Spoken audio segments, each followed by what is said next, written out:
بسم اللہ الرحمن الرحیم الحمد للہ رب العالمین والصلاة والسلام علی رسول خیر خلقہ محمد وعلی آلہ وصحبہ اجمعین سبحانک لا علم لنا الا ما علمتنا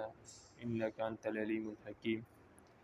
ربی زدنی علما ربی زدنی علما ربی زدنی علما رب اشرح لی صدری ویسر لی امری واحلل عقدۃ من لسانی یفقہوا قولی۔ مقتل سیدنا حسین رضی اللہ تعالی عنہ، ہمارے سردار حضرت حسین رضی اللہ تعالی عنہ کی شہادت۔ وقال ابو جعفر بن جریر الطبری فی تاریخہ، ابو جعفر بن جریر طبری رحمہ اللہ اپنی تاریخ میں لکھتے ہیں، پوری سند بیان کرتے ہیں، فرماتے ہیں حدثنی کثیر بن یحییٰ الزریر قال حدثنا احمد بن خباب المسیسی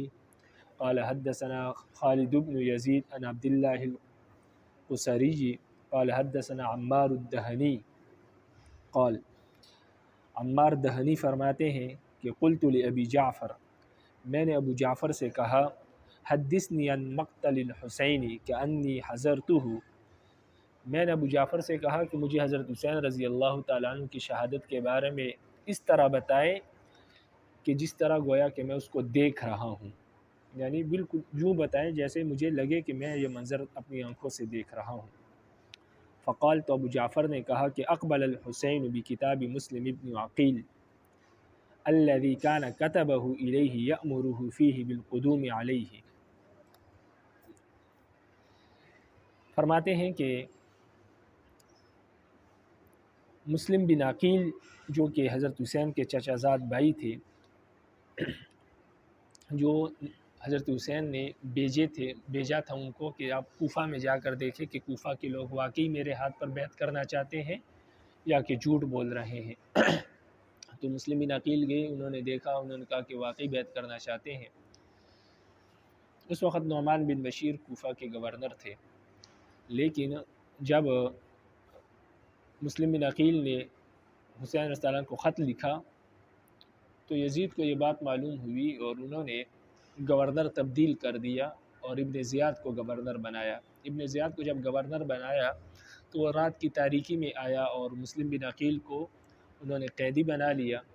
اور گورنر ہاؤس کے چھت پر لے کر لوگوں کے سامنے وہاں سے اوپر سے نیچے پھینک دیا اور اس طرح ان کو شہید کر دیا گیا۔ تو لوگ ڈر گئے اور حضرت حسین رضی اللہ تعالیٰ عنہ کے ہاتھ پر بیعت کرنے سے جو ہے وہ ارادہ انہوں نے تبدیل کر لیا۔ اب حسین رضی اللہ عنہ کو یہ بات معلوم نہیں تھی، ان کے پاس تو مسلم بن عقیل کا خط پہنچا چچا زاد بھائی کا، اب وہ اس خط کو لے کر آ رہے ہیں اور باقی کوئی ذرائع نہیں تھے اس وقت اتنے کہ ان کو معلوم ہو سکے کہ مسلم بن عقیل کو شہید کر دیا گیا ہے۔ تو بہرحال یہ اس خط کا تذکرہ، اس خط کو پڑھ کر حضرت حسین نے کوفہ کی طرف جو ہے کوچ کر لیا، کوفہ کی طرف آ رہے تھے، اور جب کوفہ پہنچے، کوفہ نہیں بلکہ جب عراق پہنچے، کربلا پہنچے، تو تب ان کو معلوم ہوا، جب ان کا گھیراؤ کیا گیا، فوج نے گھیراؤ کیا، تب ان کو معلوم ہوا کہ مسلم بن عقیل کو شہید کر دیا گیا ہے۔ تو اس خط کا ذکر فرماتے ہیں کہ اقبل حسین بکتاب مسلم بن عقیل، کہ حضرت حسین مسلم بن عقیل کے خط کو لے کر کوفہ کی طرف چل پڑے۔ وہ خط جو کہ مسلم بن عقیل نے ان کو لکھا تھا اور جس میں ان کو یہ حکم دیا تھا کہ وہ کوفہ آ جائیں، امن و امان ہے، لوگ آپ کے ہاتھ پر بیعت کرنا چاہتے ہیں۔ حتیٰ اذا کان ینہو بین القادسیہ ثلاثۃ امیال لقبہ حرب بن زیاد التمیمی فقال له این ترید، جب حضرت حسین قادسیہ مقام سے 3 میل کے فاصلے پر تھے،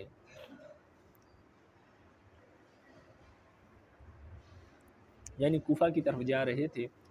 قادسیہ مقام سے اب 3 میل کے فاصلے پر تھے، تو حرب بن یزید التمیمی نے ان کو بلایا، ان کا قافلہ دیکھا تو ان کو بلایا اور حضرت حسین سے کہا کہ آپ کہاں جا رہے ہیں؟ فقال اريد هذا المصر، تو حضرت حسین نے کہا کہ میں اس شہر جا رہا ہوں، یعنی کوفہ جا رہا ہوں۔ فقال له ارجع فإني لم أدع لك خلفي خيرا أرجوه۔ تو حرب بن یزید تمیمی نے ان سے کہا کہ آپ واپس لوٹ جائیں، ہم نے اپنے پیچھے آپ کے لیے کوئی ایسی خیر نہیں چھوڑی جس کا میں امید رکھتا ہوں، یعنی ابھی یہاں پر کوئی خیر نہیں ہے، آپ جائیں گے تو فتنہ فساد ہی ہوگا، اب کوئی خیر نہیں ہے، ہم نے جو کوشش کرنی تھی وہ کر لی، ہم نے پیچھے کوئی خیر نہیں چھوڑی کہ آپ جائیں گے اور آپ کو وہ خیر مل جائے گی، تو یہاں پر کوئی خیر نہیں، آپ واپس لوٹیں۔ فہم الحسن ان یرجع، تو حضرت حسین سمجھ گئے کہ ان کو واپس لوٹنا چاہیے۔ وکان مع اخوت مسلم ابن عقیل فقالوا واللہ لا ترجع حتى نأخذ بثارنا ممن قتل اخانا او نقتل۔ تو حضرت حسین کے دل میں تو یہ آیا کہ واپس لوٹ جائیں، لیکن حضرت حسین کے ساتھ جو مسلم بن عقیل کے جو دیگر بھائی تھے، یعنی دیگر چاچا زاد بھائی تھے جو مسلم بن عقیل کے بھائی تھے، وہ کہنے لگے کہ اللہ کی قسم ہم اس وقت تک نہیں لوٹیں گے جب تک کہ ہم اپنے بھائی کے قتل کا بدلہ نہ لے لیں یا ہم خود شہید نہ ہو جائیں، اس وقت تک ہم واپس نہیں لوٹیں گے۔ فقال لا خیر لی فی الحیات بعدکم فصار تو جب حضرت حسین نے یہ بات سنی تو کہنے لگے کہ تمہارے بعد میری زندگی میں بھی کوئی خیر نہیں ہے، اگر تم شہید ہو گئے تو پھر میری زندگی میں بھی کوئی خیر اور بلائی نہیں ہے کہ میں آپ کو چھوڑ کر چلا جاؤں۔ تو ان کے ساتھ چلے۔ فلقبہ اوائل خیال ابن زیاد، تو جب یہ قافلہ جا رہا تھا تو ابن زیاد کا جو لشکر تھا جو انہوں نے حسین رضی اللہ عنہ کے پیچھے بھیجا تھا، تو جب اس لشکر کا اول دستہ حضرت حسین کے اور ان کے ساتھ جو ساتھی تھے ان کے پیچھے لگا اور انہوں نے دیکھا کہ وہ ان کے پیچھے آ رہے ہیں، فلما رأى ذلك عاد الى کربلا، جب انہوں نے اس لشکر کو دیکھا کہ وہ ان کے پیچھے ہیں تو حضرت حسین کربلا آ گئے، یعنی واپس لوٹ آئے کربلا کی میدان میں۔ فاسندہ ظہرہ، اور وہ لشکر بھی ان کے پیچھے آ گیا۔ وحلف لیقاتل من جہۃ واحدۃ فنزل وضرب ابنتیہ، حضرت حسین نے قسم کھا لی کہ اب وہ ایک ہی وقت میں لڑیں گے، یعنی جب اگر مجبور ہوئے تو وہ لڑیں گے، ان کو موقع مل، یا مخالفین نے قسم کھا لی تھی کہ وہ ضرور لڑیں گے اور حضرت حسین کو موقع نہیں دیں گے۔ بہرحال وکان اصحابہ 45 فارسا و100 راجل،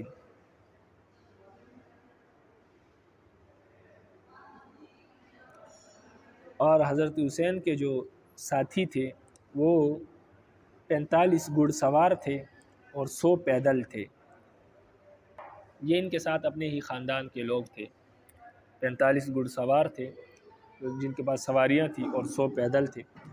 وکان عمر بن سعد بن ابی وقاص قد ولاه ابن زیاد الری وعہد الیہ عہدا، عمر بن سعد بن ابی وقاص جس کو ابن زیاد نے رئی کا حاکم بنایا تھا اور اس سے یہ وعدہ لیا تھا، فقال، وہ کہنے لگا کہ اکفنی ھذا الرجل واذهب الی عملک، اس نے کہا کہ یہ شخص ہمیں دے دو اور آپ چلے جاؤ۔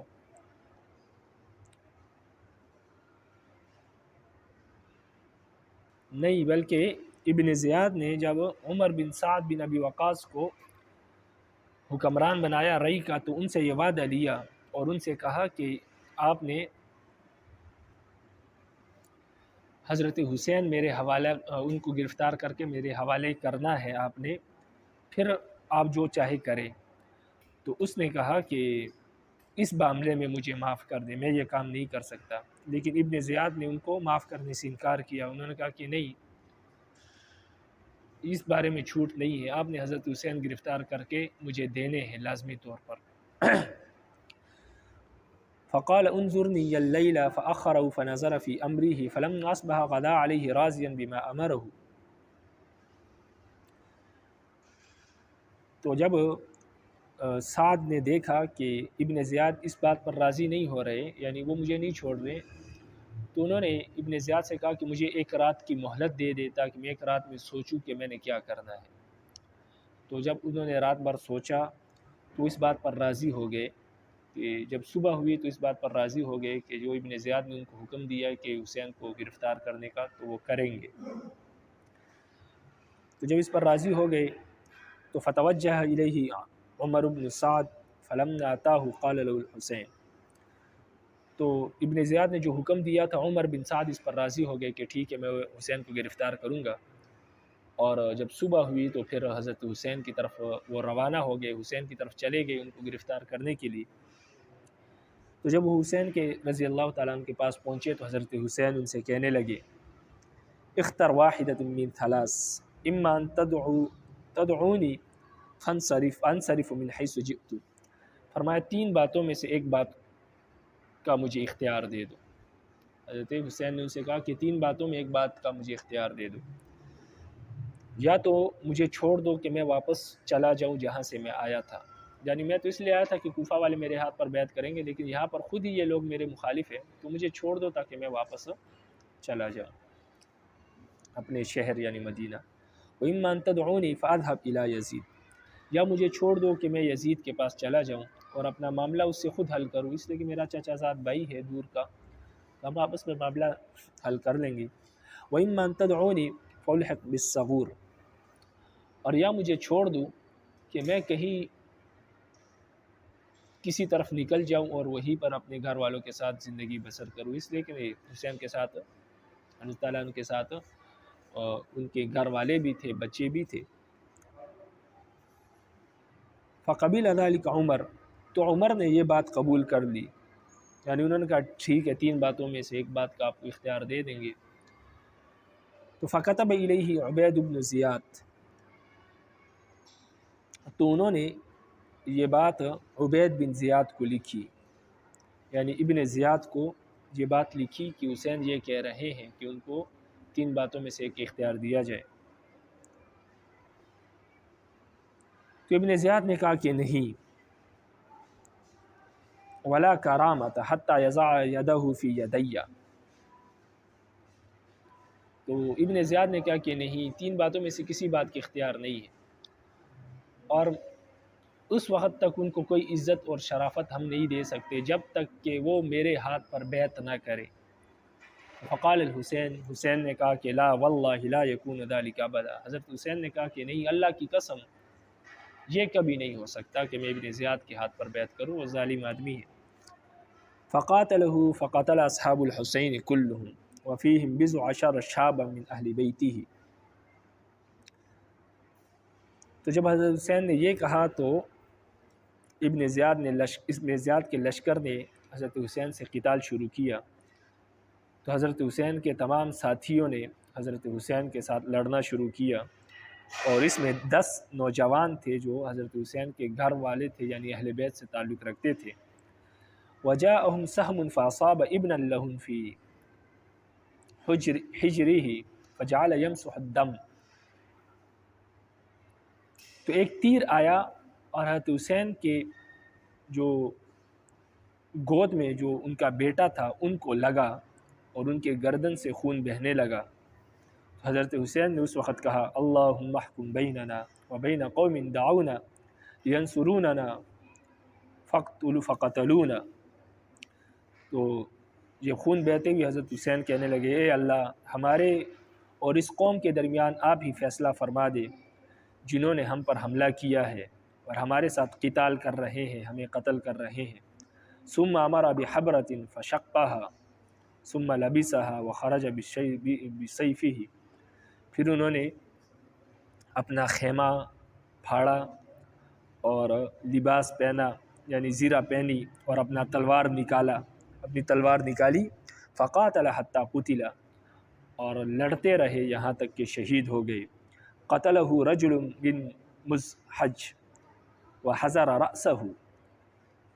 قبیلہ مزحج کے ایک شخص نے ان کو قتل کیا اور ان کا سر کاٹ دیا۔ فانطلق به الى ابن زیاد وقال فی ذلک، اور وہ حضرت حسین کا سر لے کر وہ ابن زیاد کے دربار میں پہنچا۔ وقال فی ذلک، اور وہ کہہ رہا تھا، اوقر رکابی فزة وذهابا فقد قتلت الملك المحجبا قتلت خیر الناس اما وابا وخیرهم اذا ينسبون نسبا۔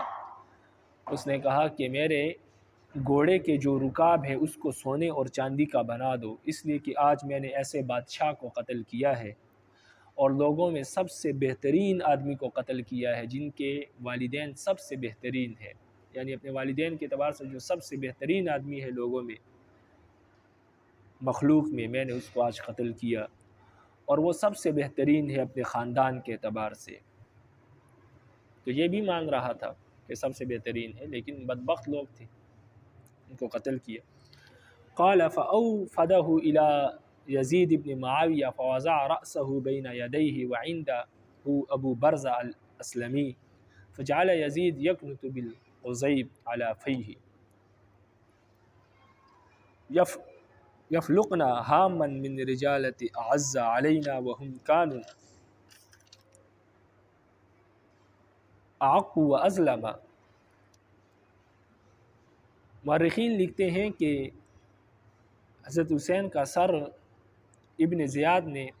یزید بن معاویہ کے پاس بھیجا۔ انہوں نے یزید کا سر اپنے سامنے رکھا اور ان کے پاس ابو برزہ الاسلمی رضی اللہ تعالیٰ عنہ بھی موجود تھے۔ تو یزید نے چھڑی لی اور ان کے ہونٹوں پر رکھی اور یہ اشعار پڑھ رہا تھا۔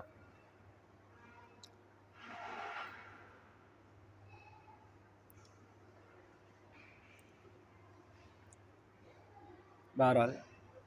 اشعار کے ترجمے کو چھوڑ دیں، یہ اشعار پڑھ رہا تھا، لیکن یہ تاریخ کا واقعہ ہے، اس میں کتنا سچ ہے کتنا جھوٹ ہے اللہ کو معلوم ہے۔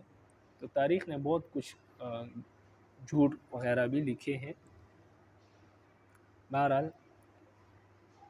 یہ واقعہ بعض حضرات نے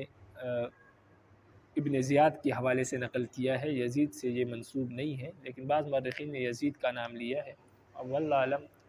کون سی بات درست ہے، لیکن یزید سے ایسا صادر ہونا وہ ممکن نہیں تھا، اس لیے اس کے بعد میں اس نے اپنے زیاد کو ڈانٹا بھی تھا کہ آپ نے ان کو شہید کیوں کیے۔ بہرحال فقال له ابو برزہ، جب چھڑی اس کے ہونٹوں پر رکھی تو ابو برزہ نے ان سے کہا، ارفع قضیبک، اپنے چھڑی کو ہٹاؤ۔ فواللہ ربما رأیت رسول اللہ صلی اللہ علیہ وسلم واضعا فیہ علی فیہ یلمسہ، فرمایا کہ میں نے اللہ کے رسول کو دیکھا ہے کہ انہوں نے اپنے ہونٹوں سے ان ہونٹوں کا بوسہ لیا۔ قال، فرمایا، وارسل عمر، مورخین لکھتے ہیں کہ وارسل عمر بن سعد بحرمہ وعیالہ الی ابن زیاد ولم یکن بقی من آل الحسین الا غلام، فرمایا کہ عمر بن سعد نے ان کے اہل و عیال یعنی ان کی عورتوں کو ابن زیاد کے پاس بھیجا، اور حسین علیہ السلام کی اولاد میں سے صرف ایک بچہ ہی رہ گیا تھا، جو کہ بعد میں زین العابدین کے نام سے مشہور ہوا اور بہت بڑے عالم اور بہت بڑے محدث تھے اور بہت بڑے فقیہ تھے۔ تو یہ بچ گئے تھے حسین علیہ السلام کی اولاد میں سے، اور باقی کوئی مرد نہیں بچا تھا، صرف عورتیں ہی تھیں۔ وہ ابن زیاد کے پاس انہوں نے ابن زیاد کے پاس بھیجی کہ یہ عورتیں بچ گئی ہے اور یہ بچہ ہے۔ وکان مریضان مع النساء، اور اسی طرح عورتوں کے ساتھ بچے تھے، یا یہ صرف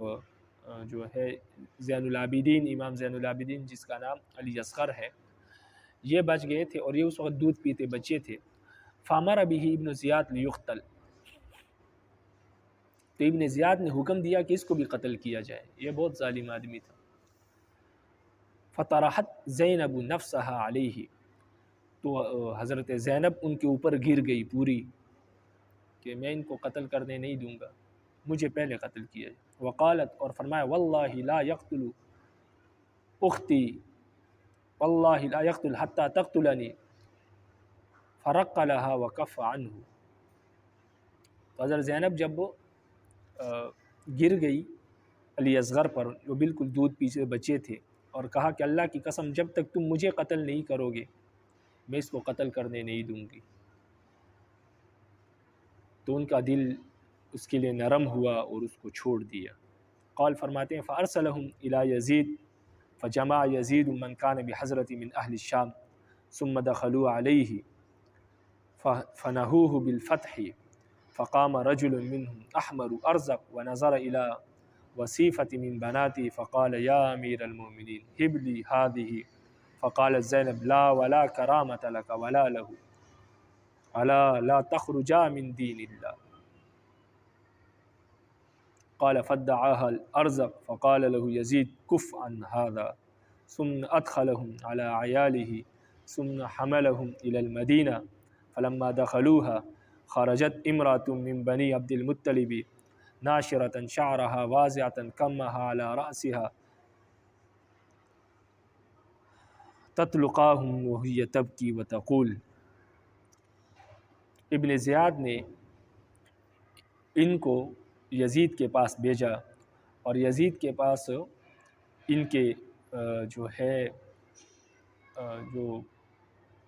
درباری تھے وہ بھی موجود تھے اور شام کے کچھ دیگر لوگ بھی موجود تھے جو یزید کے پاس آئے تھے، ان کو فتح کی مبارکباد دے رہے تھے، جنگ میں فتح کی مبارکباد دے رہے تھے۔ تو ان میں سے ایک شخص جو نیلی آنکھوں والا تھا اور سرخ رنگ کا تھا، اس نے جب اہل بیت کو دیکھا، ان کی عورتوں کو دیکھا تو کہنے لگا یا امیر المومنین یہ عورت آپ مجھے ہبہ کر دے، یعنی مجھے تحفے میں دے دے۔ تو حضرت زینب رضی اللہ عنہ کہنے لگی کہ لا ولا کرامۃ لک ولا لہ، اس نے کہا ایسا ہرگز نہیں ہو سکتا، اس میں نہ آپ کے لیے کوئی شرافت ہے اور نہ اس کے لیے کوئی شرافت ہے، تم تباہ اور برباد ہو جاؤ گے۔ الا تخرجا من دین اللہ، اور فرمایا سنو کیا تم اللہ کے دین سے نکل گئے ہو، یعنی تم نے اللہ کے دین کو چھوڑ دیا ہے۔ قال فدعاها الارزق، مورخین کہتے ہیں کہ وہ نیلی آنکھوں والا وہ حضرت زینب کو جواب دے رہا تھا، اس نے جواب دینے کی کوشش کی کہ میں حضرت زینب کو جواب دوں ان کی بات کا۔ فقال له یزید کف عن هذا، لیکن یزید نے اس کو کہا کہ خاموش ہو جاؤ، یعنی اپنی بکواس بند کرو، کیونکہ یزید نے جو ہے اہل بیت کی عزت کی اور اپنے درباری کو کہا کہ خاموش ہو جاؤ، اپنی بکواس بند کرو، جواب نہیں دینا۔ ثم ادخلهم على عیاله ثم حملهم الى المدینہ، پھر جو ہے یزید نے اہل بیت کو اپنے لشکر کے ساتھ مدینہ کی طرف روانہ کر دیا، یعنی ان کو عزت شرافت کے ساتھ واپس مدینہ بھیج دیا، اور جو زین العابدین جو بچے تھے ان کو بھی مدینہ بھیج دیا۔ فلما دخلوها، جب یہ لوگ مدینہ میں داخل ہوئے، خرجت امرأة من بنی عبد المطلب، تو بنی عبد المطلب یعنی حضرت علی کے خاندان، یعنی عبد المطلب نبی علیہ السلام کے جو دادا تھے، یعنی قریش کے خاندان میں سے ایک عورت باہر آئی ان کے استقبال کے لیے، ناشرة شعرها واضعة كمها على رأسها، جس کے بال بکھرے ہوئے تھے، اس کے آستین پھٹے ہوئے تھے، وہ رو رہی تھی اور یہ اشعار پڑھ رہی تھی۔ ماذا تقولون ان قال نبی لکم ماذا فعلتم وانتم آخر الامم بعطرتی وبأہلی بعد مفقدتی منہم اسارا ومنہم زارجوا ابدما ما کان هذا جزائی انصحت لکم ان تخلفونی بسوء فی ذوی رحمی۔ فرمایا تم لوگ کیا کہتے ہو، اللہ کے نبی تمہیں کہہ رہے ہیں تم لوگوں نے کیا کیا، تم تو آخری امت تھی، تم نے میری اولاد میرے گھر والوں کے ساتھ میرے جانے کے بعد کیا کیا، ان میں سے بعضوں کو تم نے قیدی بنا لیا اور بعضوں کو زخموں سے چکنا چور کر کے مار ڈالا، کیا میری نصیحتوں کا، میری خیر خواہی کا تم نے مجھے یہ بدلہ دیا کہ میرے بعد میری رشتہ داروں کے ساتھ تم نے یہ برا سلوک کیا۔ تو یہ اشعار وہ پڑھ رہی تھی۔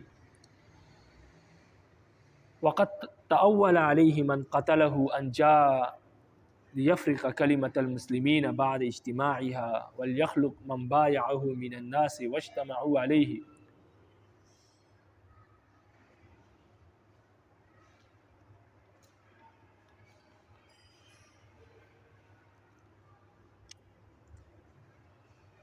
جن لوگوں نے ان کو قتل کیا ان کا ارادہ یہ تھا کہ مسلمانوں کے درمیان پھوٹ ڈالی جائے،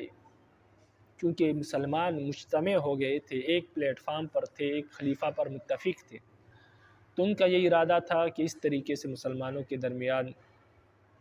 پھوٹ ڈالی جائے۔ وَلْيَخْلُقَ مَنْ بَايَعَهُ مِنَ النَّاسِ، اور اسی طرح ان لوگوں کو بھی ختم کیا جائے جنہوں نے حضرت حسین کے ہاتھ پر بیعت کرنے کا ارادہ کیا تھا اور اس پر متفق ہو گئے تھے۔ تو بہرحال یہ دشمن کی طرف سے چال تھی مسلمانوں کو دوبارہ توڑنے کے لیے، ریزہ ریزہ کرنے کے لیے۔ وقد ورد فی صحیح مسلم الحدیث بالزجر عن ذلك والتحذير منه والتوعد عليه وبتقدير أن تكون طائفة من الجهلة قد تأولوا عليه وقتلوه ولم يكن لهم قتله بل كانوا يحب عليهم إجابته إلى ما سأل من تلك الخصال الثلاثة المتقدمة ذكرها، فإذا دمت طائفة من الجبارين تزم الأمة كلها بكمالها وتنهم على نبيها فليس الأمر كما ذهبوا إليه ولا كما سألكوه بل أكثر الأئمة قديما وحديثا كاره ما وقع من قتله وقتل أصحابه سوى شر ذمة القتيلة من أهل الوفة فقبحهم الله وأكثرهم كانوا قد كاتبوه ليتوسلوا به إلى أغراضهم ومقاصدهم الفاسدة۔ یعنی بعض لوگوں نے اس واقعے کی یہ تفصیل کی ہے کہ حضرت حسین کو اس لیے قتل کیا گیا کہ وہ مسلمانوں کے درمیان تفریق پیدا کر رہے تھے، جدائی ڈال رہے تھے۔ تو فرماتے ہیں یہ بات درست نہیں ہے۔ صحیح مسلم میں یہ حدیث واقع ہوئی ہے، صحیح مسلم نے، امام مسلم نے یہ حدیث لائی ہے جس میں لوگوں کو ان باتوں سے منع کیا گیا ہے کہ خبردار ایسی بات نہیں کرنی کہ حضرت حسین نے پھوٹ ڈالی۔ لوگوں کو اس حدیث میں اس سے ڈرایا گیا ہے اور اس میں وعید سنائے گئے ہیں۔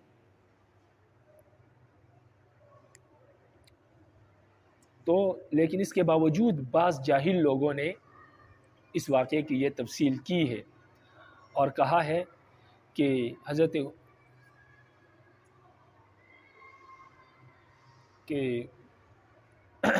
حسین نے ان سے قتال کیا اور وہ تو حضرت حسین سے نہیں لڑنا چاہتے تھے۔ تو یہ بعض لوگوں نے کہا بلکان یجب علیہ اجابت الی ما سأل من تلک الخصال الثلاثة المقدمہ، بلکہ ان لوگوں کے لیے واجب ہے کہ وہ ان سوالوں کا جواب دے جو حضرت حسین نے 3 سوال ان سے کیے تھے کہ مجھے واپس جانے دو، یا میں یزید سے مل کر اپنا معاملہ حل کر لوں گا، اب مجھے جانے دو، مجھے یزید سے ملنے دو، اور یا مجھے چھوڑ دو کہ میں کسی اور جگہ جا کر اپنی زندگی بسر کروں۔ تو پہلے وہ لوگ اس سوال کا جواب دے کہ لڑنا کون چاہتا تھا، حسین یا وہ ابن زیاد کا لشکر۔ بہرحال فإذا ضمت طائفة من الجبارين تزم الأمة كلها بكمالها وتنهم على نبيها فليس الأمر كما ذهبوا إليه ولا كما سلكوه۔ فرماتے ہیں جب بعض ظالم لوگوں نے مذمت بیان کی، وہ مذموم ہوئے اس کی وجہ سے، تو نبی علیہ السلام کی پوری امت جو ہے وہ اس کی وجہ سے مذموم ہوتی ہے کہ دیکھو یہ امت کے لوگ نبی علیہ السلام کے نواسے کے بارے میں کیا لکھ رہے ہیں۔ حالانکہ بات ایسی نہیں ہے جس طرح انہوں نے بیان کی، بلکہ اکثر ائمہ، چاہے وہ قدیم ائمہ ہو یا جدید ائمہ ہو، انہوں نے یہی بات لکھی ہے کہ حضرت حسین رضی اللہ عنہ کے ساتھیوں کو اور ان کو شہید کیا گیا تھا اور یہ لڑنا نہیں چاہتے تھے۔ لیکن اس کے باوجود کچھ لوگوں نے اپنے مقاصد کو پورا کرنے کے لیے، فاسد مقاصد کو پورا کرنے کے لیے انہوں نے کچھ کتابیں لکھی ہے جس میں ایسی باتیں انہوں نے ذکر کی۔ فلما علم ذلك ابن زیاد منهم بلغهم ما يريدون من الدنيا واخذهم على ذلك وحلهم عليه بالرغبة والرهبة فانكفوا عن الحسين وخذلوه ثم قتلوه۔ فرماتے جب یہ بات معلوم ہو گئی کہ ابن زیاد نے اس وجہ سے دنیا حاصل کرنے کے ارادہ کیا کہ میں حسین کو قتل کروں گا، اس سے مجھے گورنری مل جائے گی، حکومت مل جائے گی، تو اس کا انہوں نے ارادہ کیا، اور انہوں نے اس وجہ سے حکومت حاصل کرنے کے لیے، دنیا حاصل کرنے کے لیے وہ اس کام پر مجبور ہو گئے، بلکہ انہوں نے جان بوجھ کر حضرت حسین کو قتل کیا، اور اس دنیا نے ابن زیاد اور اس کے لشکر کو، یعنی دنیا کے لالچ نے ان کو اور اس کے لشکر کو رغبت دلائی کہ وہ حسین کو قتل کرے، تو انہوں نے حضرت حسین کو قتل کیا، لیکن اللہ تعالیٰ نے بھی حضرت حسین کا بدلہ ان سے لیا اور ان کو ذلیل کیا، اور پھر انہی لوگوں نے ابن زیاد کو قتل کیا۔ تو ابن زیاد کے دربار میں جب حضرت حسین کا سر رکھا ہوا تھا ایک ٹرے میں، پھر وہ وقت بھی آیا کہ اسی دربار میں ابن زیاد کا سر بھی ٹرے میں رکھا ہوا تھا، اللہ نے انہی لوگوں کو ابن زیاد پر مسلط کیا۔ وَلَيْسَ كَذَلِكَ كُلُّ الْجَيْشِ كَانَ رَاضِيًا بِمَا وَقَعَ مِنْ قَتْلِهِ بَلْ وَلَا يَزِيدُ بن معاویہ رضی اللہ عنہ واللہ اعلم۔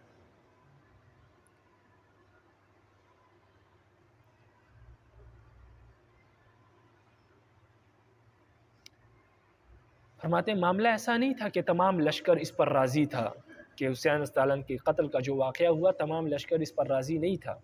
بلکہ یزید بن معاویہ رضی اللہ تعالیٰ عنہ خود اس پر راضی نہیں تھے، یعنی یزید خود اس پر راضی نہیں تھا، باقی اللہ کو علم ہے۔ اور والذی یکاد یغلب علی الظن ان یزید لو قدر علیہ قبل ان یقتل لعفا عنہ کما اوصاہ بذلک ابوہ۔ فرماتے ہیں کہ قریب ہے، غالب گمان یہ ہے کہ اگر یزید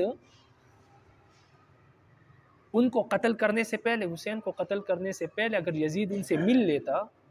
ان کے ہاتھ پر یہ معاملہ ہوتا، کیونکہ ابن زیاد نے بعد میں ان کو بتایا جب ان کو قتل کر دیا تھا، اگر قتل کرنے سے پہلے یزید ان سے مل لیتا تو غالب گمان یہی تھا کہ یزید ان کو معاف کر دیتا، جیسے کہ ان کے والد نے ان کو وصیت کی تھی کہ اگر اہل بیت کی طرف سے کچھ زیادتی ہو جائے، آپ کے ساتھ کوئی معاملہ ہو جائے تو ان کے ساتھ کوئی زیادتی نہیں کرنا، ان کو معاف کرنا، درگزر کرنا، اپنا حق چھوڑ دینا۔ وَكَمَا صَرَّحَ هُوَ بِهِ مُحِبًّا عَن نَفْسِهِ بِذَلِكَ، اور اسی بات کی انہوں نے خود بھی تصریح کی ہے۔ وَقَدْ لَعَنَ ابن زیاد عَلَى فِعْلِهِ ذَلِكَ وَشَتَمَهُ فِيمَا يَظْهَرُ وَيَبْدُو وَلَكِنْ لَمْ يَعْزُلْهُمْ عَلَى ذَلِكَ وَلَا عَاقَبَهُ وَلَا أَرْسَلَ يُعِيبُ عَلَيْهِ ذَلِكَ۔ فرماتے ہیں کہ یزید نے ابن زیاد کے اس کام پر لعنت بھی کی۔ یزید کو جب بات معلوم ہو گئی کہ ابن زیاد نے ان کو قتل کیا ہے تو انہوں نے ابن زیاد پر لعنت کی، یزید نے ابن زیاد پر لعنت کی، اس کو لعن طعن کیا اور اس کو گالیاں دی، جو اس نے کام کیا اور جو ظاہر ہوا اس پر اس کو گالیاں بھی، لعن طعن بھی کیا، لیکن یزید نے اس کو معزول نہیں کیا، عہدے سے نہیں ہٹایا، عہدے پر برقرار تھا اور اس کا بدلہ بھی نہیں لیا۔ چاہیے یہ تھا کہ اس کو عہدے سے ہٹا دیتا اور اس کو بدلہ لیتا، لیکن بدلہ نہیں لیا، باقی ناراضگی کا اظہار کیا، لعن طعن بھی کیا، گالم گلوچ بھی کیا، اور اسی طرح کوئی بندہ بھی ان کے پاس نہیں بھیجا جو ان پر لعن طعن کرتا، ان پر عیب لگاتا اور ان کو ہٹا دیتا۔ تو باقی لعن طعن کی، گالم گلوچ بھی کی، لیکن برا بلا بھی کہا، لیکن عہدے سے نہیں ہٹایا، تو یہ یزید کی غلطی ہے۔ اس کو چاہیے تھا کہ عہدے سے ہٹاتا ابن زیاد کو جس نے قتل کیا تھا، اور اس کو گرفتار کرتا اور اس کو سے بدلہ لیا جاتا حسین کا، لیکن ناراضگی کا بھی اظہار کیا، غصہ بھی کیا، لعن طعن بھی کیا، اور اس پر یزید راضی بھی نہیں تھا، لیکن صرف یہ ہے کہ بدلہ نہیں لیا، بدلہ لینا چاہیے تھا۔ فَكُلُّ مُسْلِمٍ يَنبَغِي لَهُ أَن يَحْسِنَ قَتْلَهُ رضی اللہ تعالیٰ عنہ، ہر مسلمان کو چاہیے کہ وہ حضرت حسین کے قتل پر غمگین ہو۔ فَإِنَّهُ مِن سَادَاتِ الْمُسْلِمِينَ وَعُلَمَاءِ الصَّحَابَہ، اس لیے کہ وہ مسلمانوں کے سرداروں میں سے ایک سردار تھے، اور صحابہ کے علماء میں سے ایک علماء تھے۔ علماء صحابہ میں سے جو علماء تھے ان میں حضرت حسین بھی تھے، تمام صحابہ علماء نہیں تھے، بعض صحابہ علماء تھے، ان میں حضرت حسین بھی ایک تھے۔ وابنت رسول اللہ صلی اللہ علیہ وسلم التی افضل بناتی، وہ نبی علیہ السلام کی سب سے افضل بیٹی کے اولاد تھے، بیٹے تھے۔ وقد کان عابدا وشجاعا وسخیا، اور حضرت حسین بہت عبادت گزار تھے اور بہت بہادر تھے، وسخیا، اور بہت زیادہ سخی تھے۔ اور ان کی بہادری کا تو یہ عالم تھا کہ جب وہ لڑ رہے تھے کربلا کے میدان میں تو کوئی سپاہی ان کے قریب نہیں جا سکتا تھا، اسی لیے لشکر والوں نے پہلے دور سے ان پر تیر کے وار کیے۔ جب ان کو تیر لگے اور زخموں سے چکنا چور ہو گئے اور تلوار ہاتھ سے گری، تب لشکر والے ان کے قریب آئے۔ جب تک ان کے ہاتھ میں تلوار تھی کسی کو جرت نہیں تھی کہ ان کے قریب آ سکے، ان پر وار کر سکے۔ دور سے وار ہوئے، تیروں سے تیر ان کو لگے، زخموں سے چکنا چور ہوئے۔ جب ہمت ہار گئے، تلوار گر گئی، پھر لوگ ان کے قریب آئے۔ تو یہ ان کی بہادری کا عالم تھا۔ رب العالمین تمام مسلمانوں کو اور ہم سب کو ان کے نقش قدم پر چلنے کی توفیق نصیب فرمائے، اور جو کچھ پڑھا سنا اس پر عمل